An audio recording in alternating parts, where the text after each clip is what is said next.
All right, folks. So welcome. Today is the second day of our 9th unit. Ardeja, you must not have done the warm-up today. You saw your name in the first question? Okay, I thought you were going to say something when you saw your name. Let's jump into the lesson today. So the title of today's lesson is The Human Impact in North Carolina. Yesterday, we talked more generally about the human impact on the global environment and global ecosystems. I also gave you all an asynchronous assignment that many of you have not yet finished, so you can use your time today when we're done with this lesson to work on that. But that asynchronous assignment introduced you to some of the many ways that the environment was impacted. I see a lot of people who are not prepared for class right now, heads down, on their phones, no notebooks out. Let's get prepared, guys, so we can have a productive class session, finish off this week. Excellent, excellent. It's a nice backpack, too. Good, good, good. I do want to shout out Ayana, who seems to have been prepared. Pedro was prepared. Sade was prepared. Fraylin, what are we doing back there? You have a notebook out? Do you need something to write with? Okay, okay, okay. And are you good? You need anything? What'd you say? All right. So, guys, we have to be in this habit. Of course, I know we're getting to that point where school year is winding down, but we still need to take some good notes. And it always starts with this very first slide. I guess it's the second slide, technically. But we want to make sure we've got the date, the title of the lesson written down. You might even get to write the objective if you start early enough. All right, so I'm going to leave this up for a few minutes. My folks at home, I know I can't see you, but I'm trusting that you have your notebooks out too. We always want to start this lesson prepared. Today is Friday, so that's something to be happy about. It's April 23rd, 2021. We've only got a week left in the month of April, which is really hard to believe.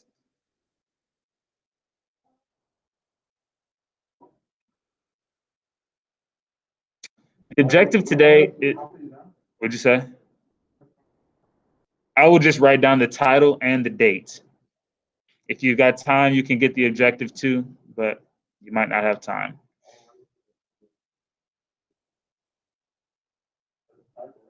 Huh? No. You see it says title, the human impact in North Carolina at the bottom? Yes. Right. By the end of the day, you should be able to develop a cause and effect model for the role. Oh, this is not the right. That's not correct. Give me a second. I'll come back to this in 1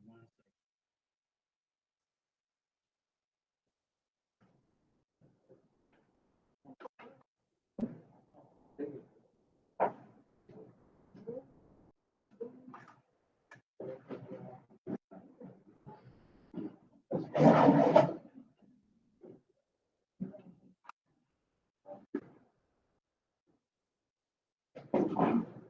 Oh, bro, get your girl, bro.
All right.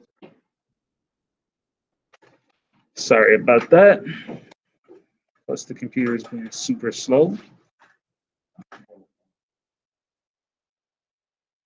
All right, that's the correct objective. Sorry about that. So by the end of the day, you should be able to explain how the use, protection, and conservation of natural resources by humans impact the environment from one generation to the next.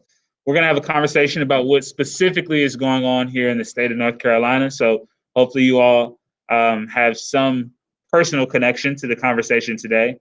And also, hopefully you're willing to at least think about doing something about it, because you'll have some personal investment.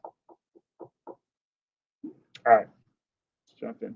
So let's look specifically at Charlotte. So in 1970, you can see Charlotte was a very different place. This would be the uptown area. And you can see there was a lot of green space. There were only a few what would have been considered skyscrapers at the time that today we probably wouldn't even consider skyscrapers. They're just somewhat tall buildings. Fast forward to 2018, the landscape has changed dramatically. We've got a lot more roads. There are a lot more buildings. The central business district, that's what we would consider the uptown area, is a lot more busy, more crowded, and the population has risen from 241,000 to 872. Yes, that's Charlotte. Yes, this is Charlotte. This is uptown, right? So it's there. It's just kind of hard to see. And even since then, right? This picture was taken 3 years ago, and we know that there are new build. You guys can even see new buildings being built in downtown today, right? So, oh yeah, that building hadn't been built yet. So in less than 50 years, we've seen the population grow. In less than 50 years, we've seen the population grow by about 400%. Yeah, and they had a lot more grass space. So what has been the impact, do you think, of this growth on the ecosystem?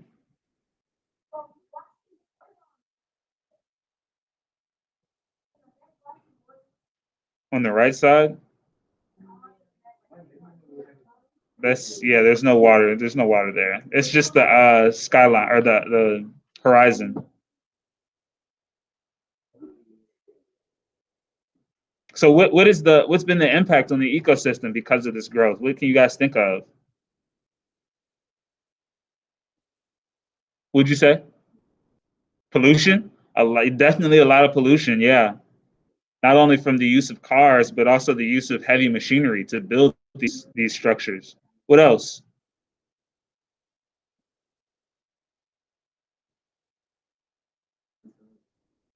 Exactly. So if we were to stand outside here at West Mech on a hot day, let's say the last day of school this year, and then we were to drive to Uptown, it would be about 2 degrees hotter in Uptown because all of the concrete and metal in Uptown is going to reflect the heat from the sun, and it makes it hotter. What else? Still here. I think all of them are still standing. So this is like the government building right here. And then what's that street? What street is that? It could be. It could be about 3rd Street. Yeah. There are 2 hotels here. And then there is, I don't know what's actually inside of this building, but I'm pretty sure they're still standing.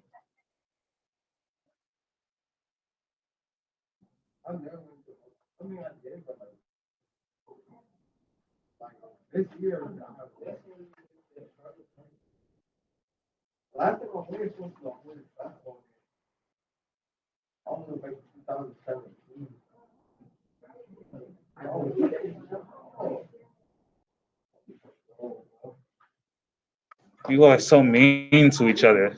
Is that you show love? Are being mean?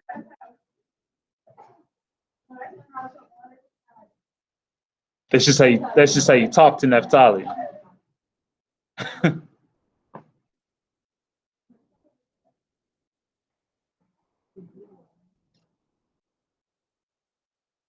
Of course, the internet is going to be slow, so we'll see if this even works. Have you guys ever used Google Earth? It's a pretty impressive platform. Let's close this.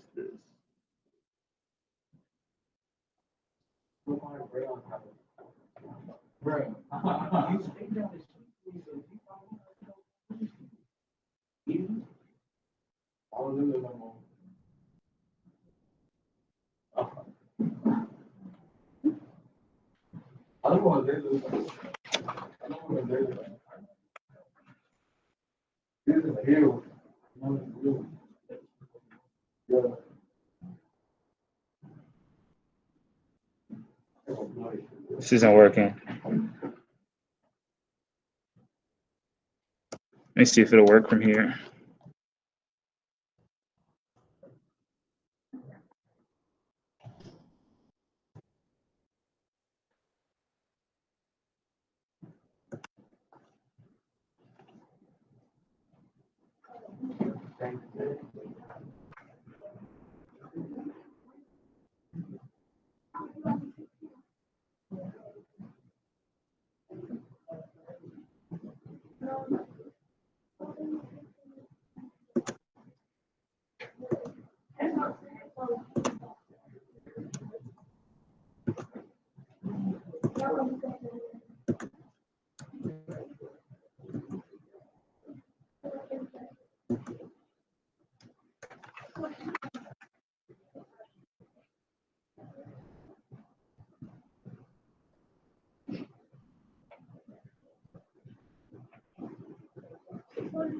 All right.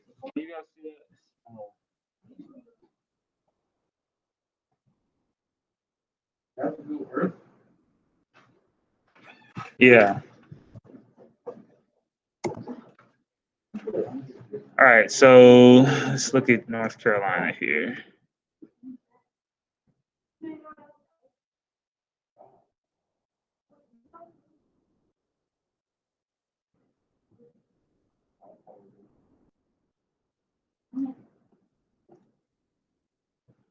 Here's Charlotte.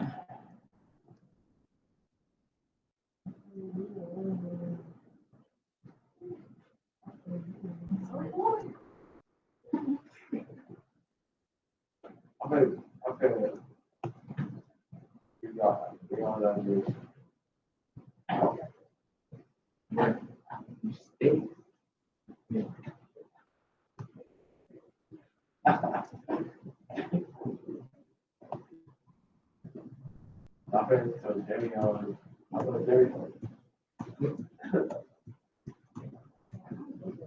Nope. I'll be going through the highway.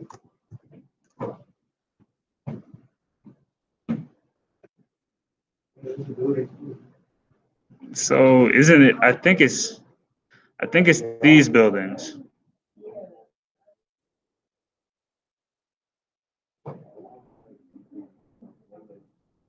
What'd you say? It's not on the Google Meet.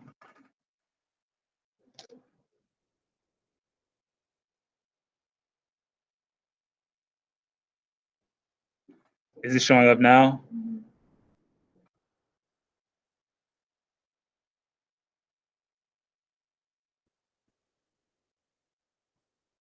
So I feel like, okay, so let's go back. Isn't that building? Maybe not.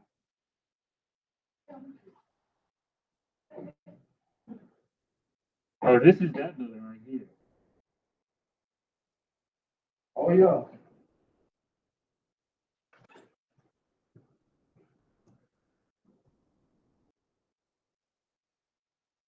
So it looks like some of them have been torn down. Unless, hold on. Let me come at it from a different angle. Maybe it's looking this way.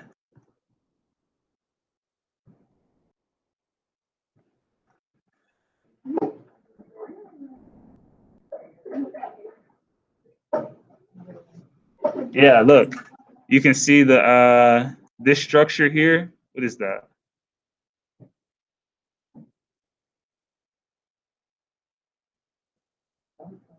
whatever that is.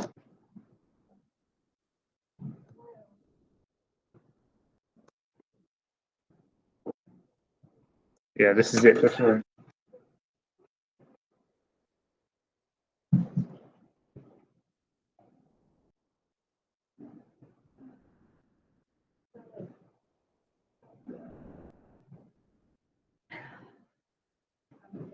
Yeah, there's that building.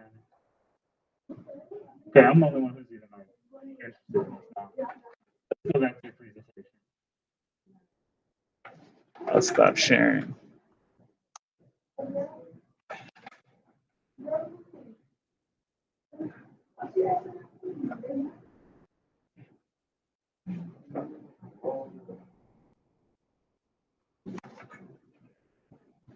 Okay.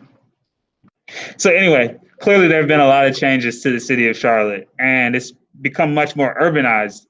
In that process, Ayana mentioned this yesterday, but there's been a lot of habitat destruction. It has had profound impacts on the wildlife here, but we see this happening not only in Charlotte. Does anybody know what the second biggest city in North Carolina is? Raleigh. Yeah, and what's that general area called? Does anybody know that? What's the other city that's right by Raleigh? Durham, and there's another third city as well, Chapel Hill. So they call it the Triangle. Those three cities: Raleigh, Durham, and Chapel Hill. Same thing is happening there. It's a lot of habitat destruction. This is the most talkative you all have ever been. It's a good thing. It's, I like to hear your voices, but at the same time.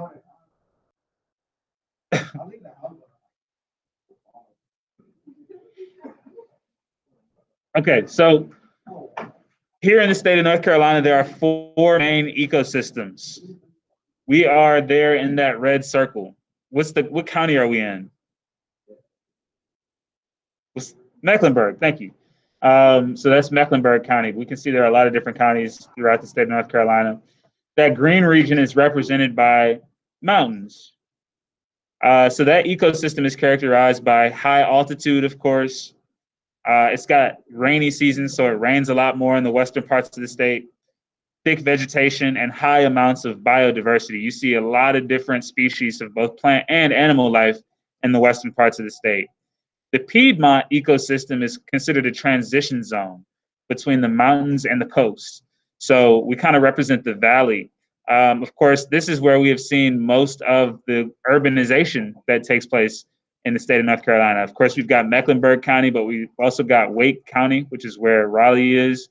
There's Durham County, of course, which is, of course, where the city of Durham is.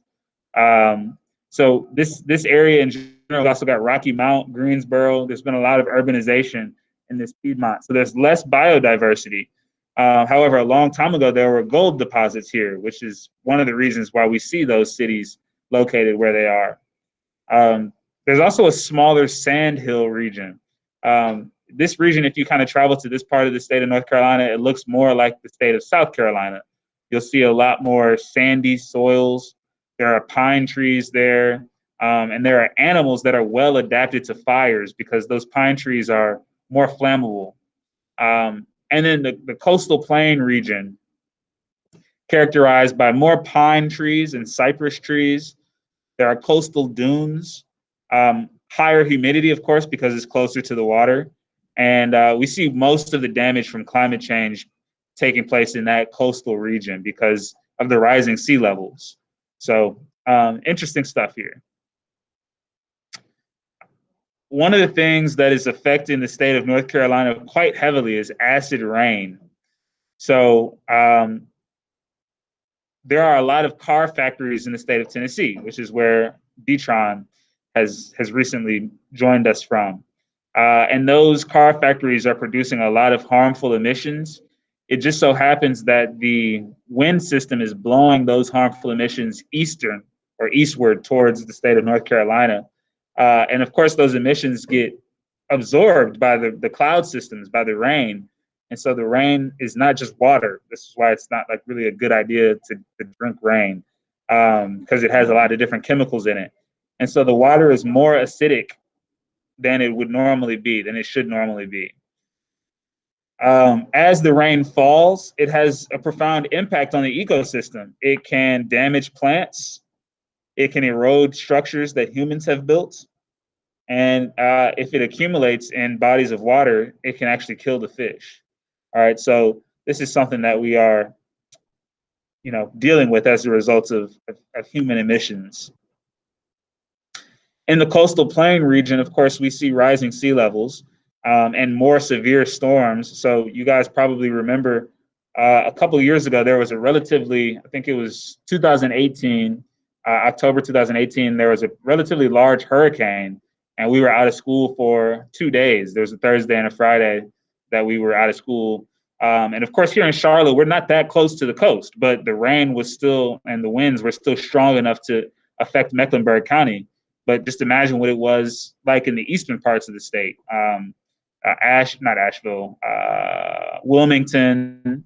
What else is over there? Those parts of the state. You guys know what I'm talking about. You see loss of property because of this rising sea level, and you see a lot more negative environmental consequences that take place because of these rising sea levels. We also see urban development that affects this Piedmont region, of course. As Ayana spoke to, we see habitat destruction and loss of biodiversity due to deforestation. The other thing about it is, as I mentioned, actually, this is probably my honors class. You guys may have also remembered a few years ago in Houston, there was a major hurricane, Hurricane Harvey. And we can think about, you guys were probably barely, when were you born? What years? 2005?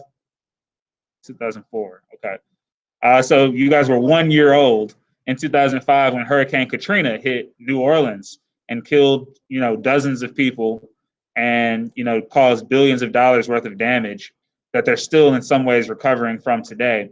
So in both of those situations, there was a relatively large and it was a pretty rare hurricane, Hurricane Katrina in New Orleans and Hurricane Harvey in Houston. But because of the way that the cities had been built with a lot of concrete, both of them kind of slope inwards. And so it's basically just big bowls. And so when the water floods, it's really hard to get it back out because it kind of just sits there in the streets. And of course, when you tear down forests to build up neighborhoods and urban areas and shopping malls, what you're doing is getting rid of soil that could otherwise absorb the water. So it's kind of like, a double-edged sword. You're getting hit in both ways. Not only is the city designed so that the water is going to kind of seep inwards, but you're also losing some of the soil that may have otherwise absorbed it. So this is why those two hurricanes and specifically were quite damaging. Also here in North Carolina, we have a relatively large hog industry. There are a lot of pigs, especially in the northern and eastern parts of the state. And as these pigs are grown and raised, of course, they produce a lot of waste. What do we do with all that waste? Oftentimes, it's literally just placed into lagoons. And so I'm going to show you a couple of videos that might make you a little queasy, but literally they put the poop into these big pools, basically. And to get rid of some of it, they actually spray it into the air. And so you guys will see what that looks like. The effect of this is that sometimes the waste carries bacteria that are really harmful, not only to the pigs, but also to human beings that might be exposed to it. And then in some cases, those pools can overflow or they can be absorbed into other water sources underground. And so those water sources get poisoned. And this is also obviously really damaging. Yes, sir.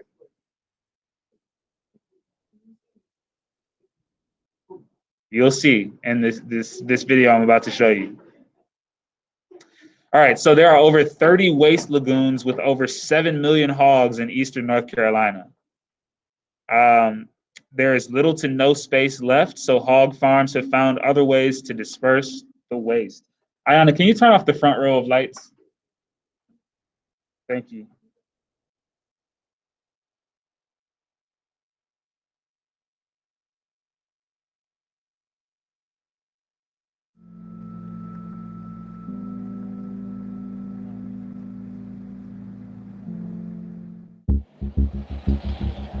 After battering the Florida Panhandle and killing at least 6 people, Hurricane Michael has weakened to a tropical storm. But as it moves north through North Carolina, it's now dumping rain on the same areas ravaged by Hurricane Florence last month. More flooding isn't just a challenge for families hoping to rebuild. It could also pose a danger to the water supply. North Carolina is the second largest pork producer in the country, and its 9.4 million hogs produce around 10 billion gallons of waste each year, most of which gets stored in open lagoons. When storms cause those lagoons to flood, the surrounding communities can literally find themselves in deep shit. When Hurricane Floyd hit in 1999, pig waste from swamped lagoons wreaked havoc on the state's waterways. And during Florence, more than 50 lagoons flooded again. Everyone in North Carolina knows that pig poop can be a big problem, but there's not a lot of agreement about how to solve it.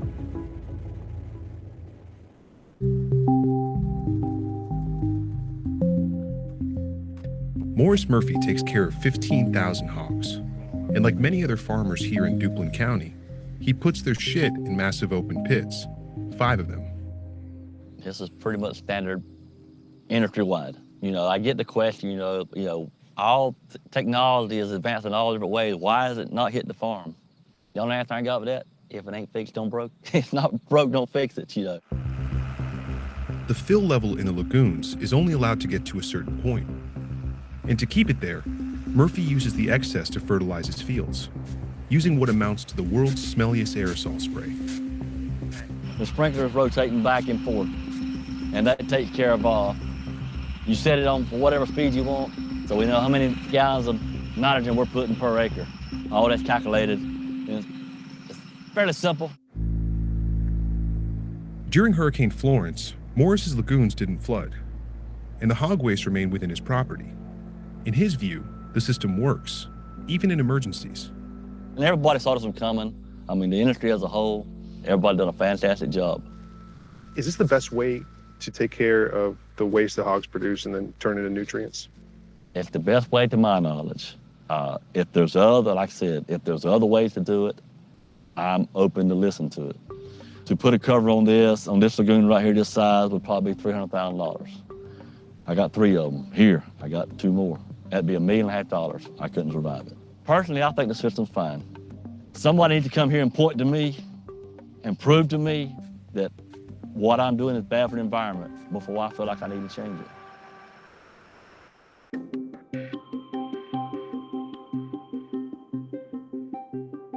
So what are we standing on right now? 6 million gallons of pig poop. How ready do you think this lagoon is for Hurricane Michael? Very. We could get 40 inches of rain and it wouldn't make any difference. Tom Butler runs 8,000 hogs in Lillington. A decade ago, he radically overhauled how his farm deals with waste. We've said several times during the first year, what have we gotten into? And that was due mainly to the odor and to the amount of waste we produced. In 2008, Butler decided to take advantage of now-defunct government funding programs to install airtight covers over his lagoons. The covers keep the odor down and prevent flooding. An operating system converts the trapped biogas into electricity. One reason why more farmers haven't adopted this solution is a quirk in the way the hog farming system works. Big agricultural conglomerates hire the farmers as contract growers. It's the conglomerates who own the pigs, but the farmers who own the shit.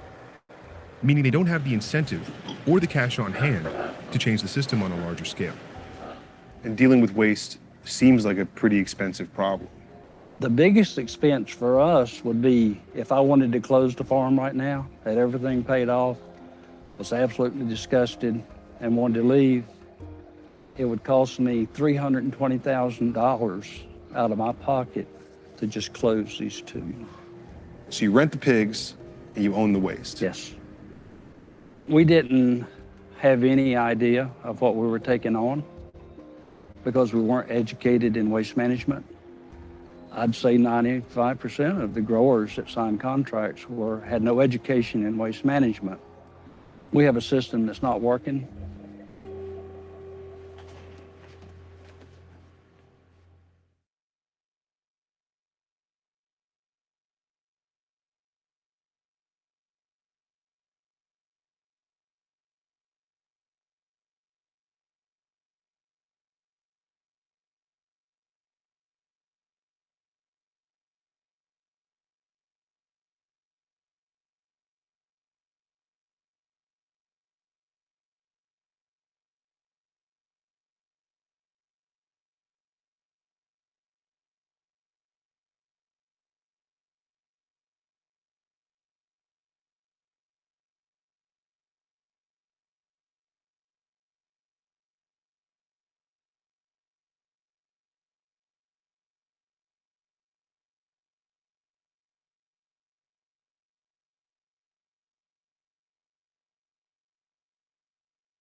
South Carolina, Virginia, and Georgia, millions of residents are bracing for the arrival of Hurricane Florence, which meteorologists are warning could unleash life-threatening storm surges and historic flooding across a wide swath of the East Coast. This is North Carolina Governor Roy Cooper. This monster of a storm is not one to ride out.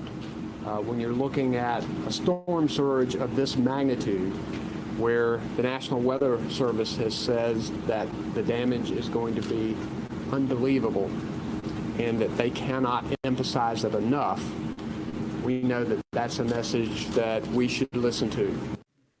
North Carolina is preparing for the climate change supercharged storm 6 years after passing legislation prohibiting state and local agencies from making planning decisions based on the latest climate science about sea level rise. Now the state is facing the threat of a life-threatening storm surge, which could cause billions of dollars in damages. Even if the storm weakens, experts warn Hurricane Florence could kill thousands of farm animals and trigger catastrophic waste spills from sewage treatment plants, hog waste lagoons, and chicken farms. The state's billion-dollar pork industry is primarily clustered in the eastern part of the state, directly in the line of the storm.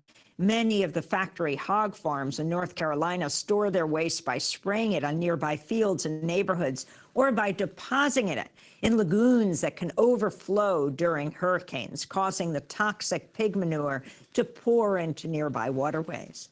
In 1999, Hurricane Floyd dropped nearly 2 feet of rain on North Carolina, flooding the waste lagoons and sending the waste downstream to coastal estuaries, where it boosted nitrogen and phosphorus levels and caused algae blooms and fish kills.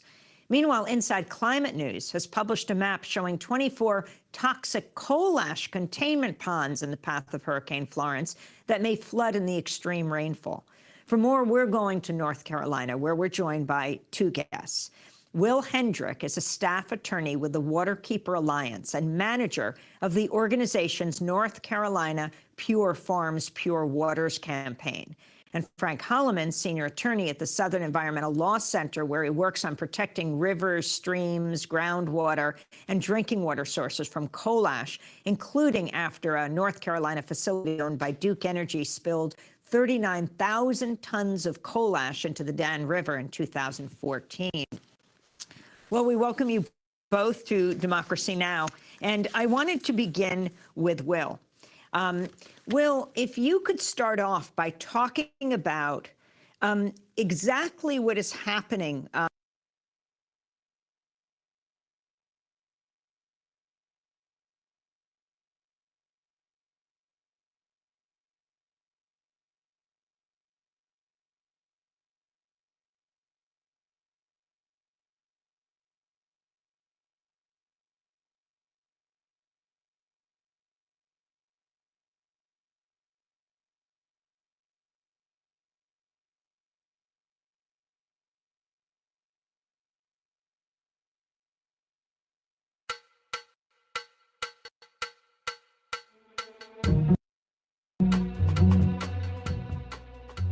Nationally, the facilities where we dump our garbage and process dangerous chemicals tend to be located in poor and minority communities.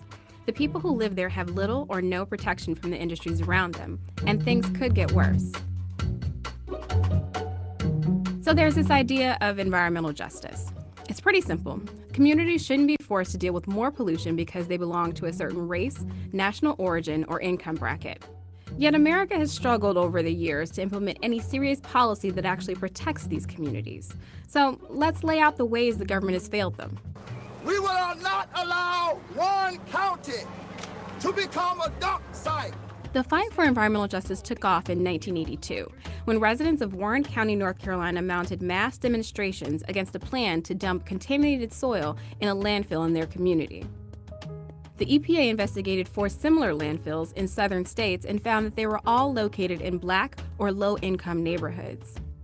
In 1987, the United Church of Christ Racial Justice Commission found that around the country, hazardous waste facilities were more likely to be located in mostly minority communities. Amid mounting proof, the federal government was forced to act. George Herbert Walker Bush. So in 1992, President George H.W. Bush founded the Office of Environmental Justice inside the EPA. 2 years later, President Bill Clinton signed an executive order requiring federal agencies to consider environmental justice in all of their policies, as well as extending civil rights protection to environmental discrimination. But Congress never passed a bill to make Clinton's executive order law.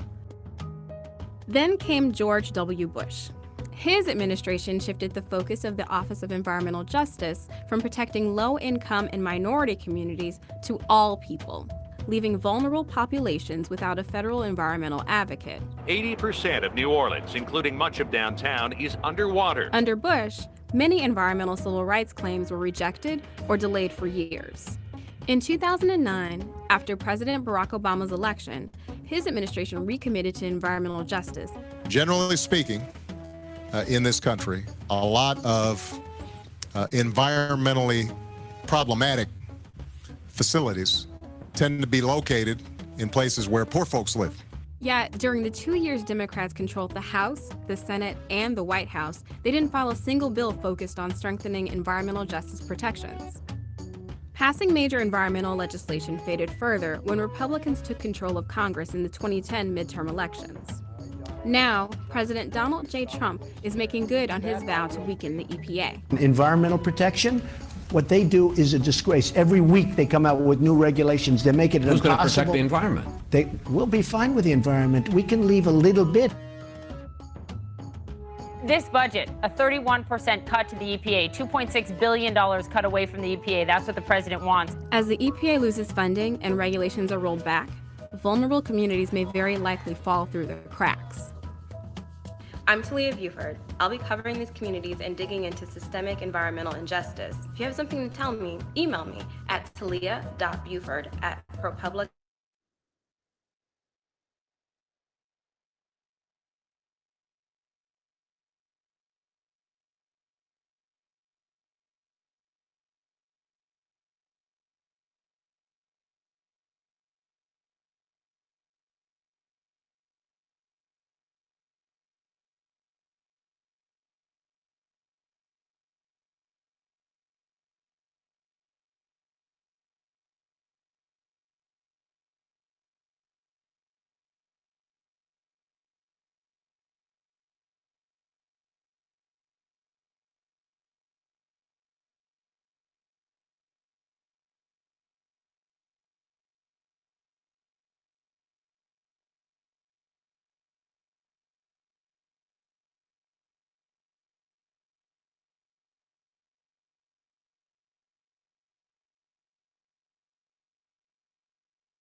Sorry about that. People in Flint have not had drinkable, potable water for years at this point. And it's largely because of mismanagement that has taken place, at the hands of their government.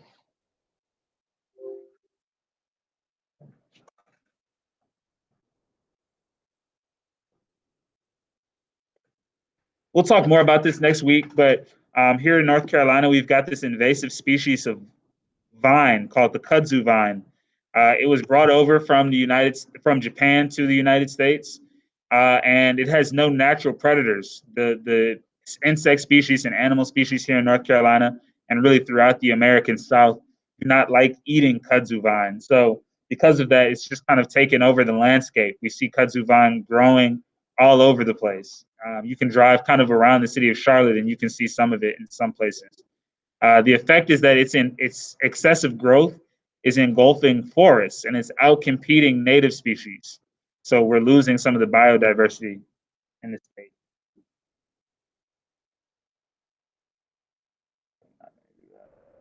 Okay, so there are a couple of definitions we need to get written down here.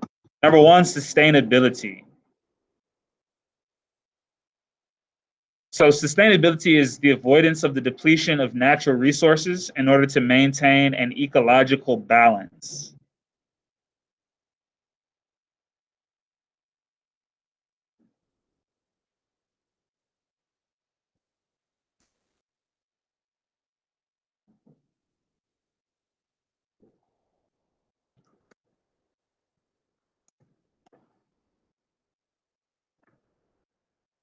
So we do not want to deplete our natural resources, many of which we cannot replace.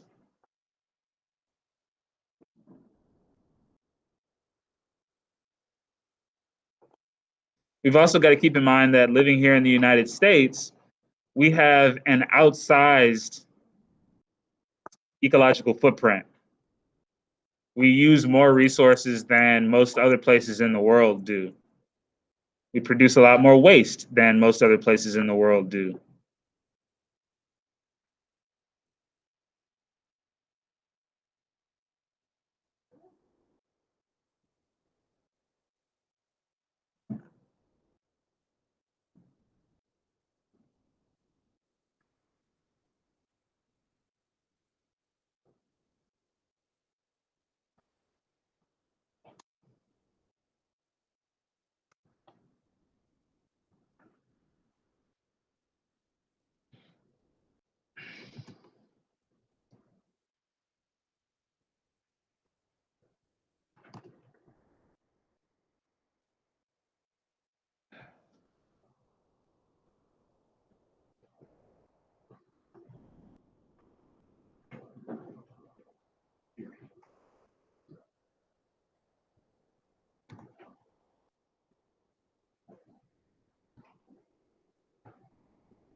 Okay. So there's a big difference between renewable resources and non-renewable resources. Renewable resources are resources that can be replaced by the environment over time. So solar energy, biomass energy, so this is energy from plants and from algae, photosynthetic organisms, wind energy, geothermal, and what's that say? Hydropower energy, so using water and how water moves. So you should definitely write down, if you're unclear, renewable resources are resources that can be replaced by the environment over time and quickly. They can be quickly replaced. So, it's windy in certain parts of the world every day. We can count on the sun to shine in most parts of the world every day. Geothermal energy, the energy from the core of the earth, can be accessed in certain parts of the world every day. So quickly we can replace these sources of energy. We can think about the movement of rivers and certain bodies of water that produces energy as well. That's hydropower. That happens every day naturally. Non-renewable resources, on the other hand, are resources that cannot be easily replenished.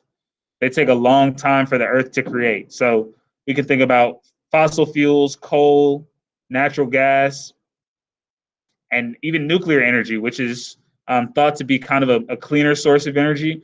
We still have to mine uranium in order to produce nuclear energy, and there's only a limited amount of uranium in the earth. So it takes a long time for the earth to create these. Does anybody know how fossil fuels are made? Or where they came from? Brian, do you know where fossil fuels came from? Would you say, Ayana? They're underground. How did they get there, though? What'd you say? That's true. Yes. Why are they called fossil fuels?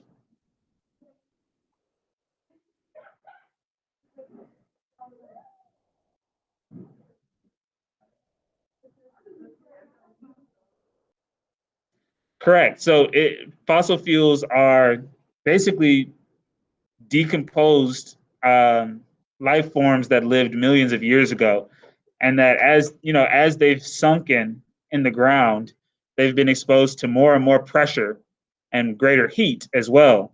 And so that carbon that used to be a part of a dinosaur or a part of an ancient forest is now the coal that we can actually extract from the ground, or is now the oil that we can extract from the ground. So that's why we call them fossil fuels, because they are as old as the fossils, basically. But that takes thousands of years, right? If you and I were, well, not you and I, but if we were to go outside, chop down a tree and bury it tomorrow, it's not like next week it would be oil. This takes thousands of years. It needs to be subjected to extremely high heat, extremely high pressure over a long period of time to become this oil. Yes. Right. So these non-renewable resources can't be replaced easily. And so therefore, that's why we consider them non-renewable. We can't replenish them very easily. Now, we need energy, of course, right? We need some source of energy for everything that we're doing today, for our vehicles, for the planes, for the trains, for the electricity. Your refrigerators need a constant source of energy, your air conditioning, everything, right? The satellites that not the satellites necessarily, but the broadband that gives us internet and the ability to place phone calls, all of these things require energy. So we need to get the source from somewhere. This is a big, big topic in politics right now, because using these non-renewable resources, of course, we will eventually run out, but they're also not good for the environment. They're releasing a lot of carbon into the atmosphere. These other sources, like I said, they kind of happen naturally, right? We can just place a solar panel outside and we can count on the sun to shine most of the time, most days. We can take algae and use, algae to produce specific sources of gas. So these are much better for the environment. Okay. Stewardship is defined as the responsible use and planning of natural resources that takes into account conserving resources for future generations. So you should write that down as well. It's a good definition.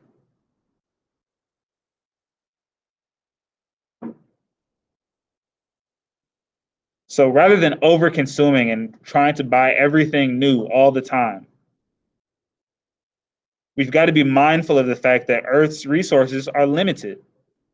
And hopefully we will not be the last generation to live on this planet. We've got to make resources available to our children and to their children, and for many, many generations to come.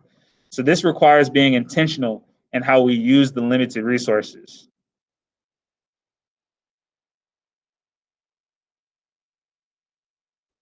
Breon was sitting with me after class one day earlier this week, and I told him that Bill Gates has a company that has, what'd you say? That was yesterday? Really? Okay, so anyway, Bill Gates has a company that has this machine that can turn waste, literally people's, feces and urine, into drinkable water. That sound right. It sounds bad, but it's a great resource for places where they don't have drinkable water. They might be drinking from a lake or from a river that already is dirty.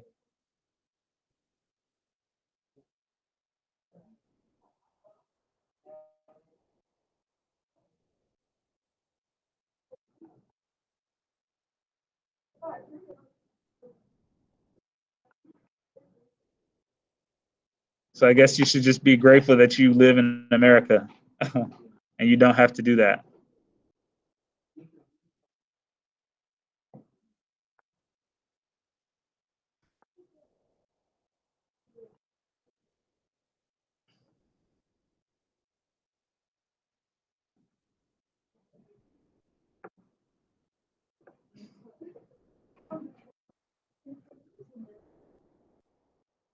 Genetically modify.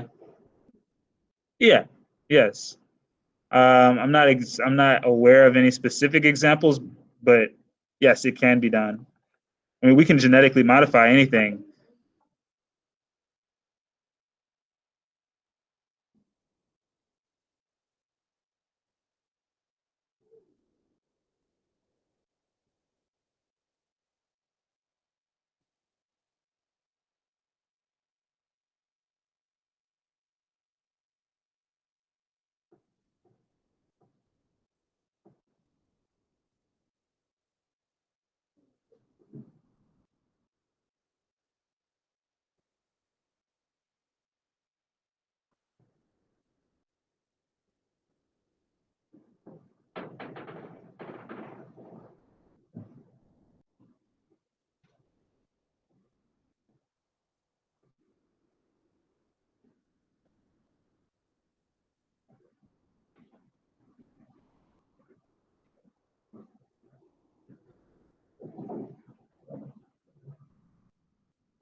All right.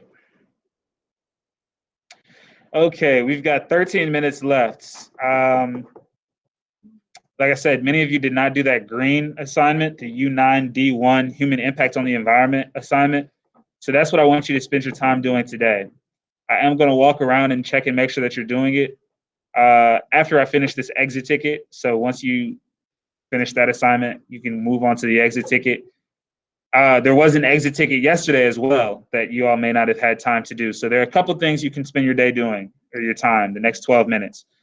The exit ticket from U9D1 or the U9D2 Human Impact on the Environment assignment.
What are you doing?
Look at that.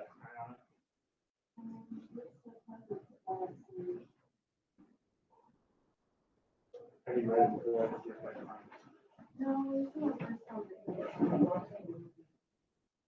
Is that the first one? You can copy the first.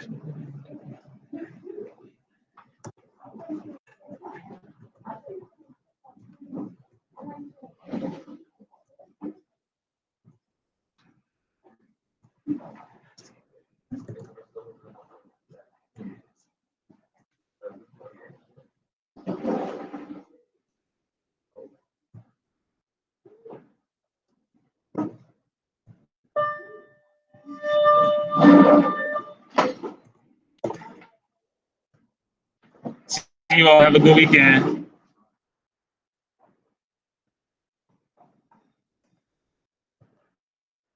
Detron, make sure you check your emails to see if they fix your schedule. Have a good weekend.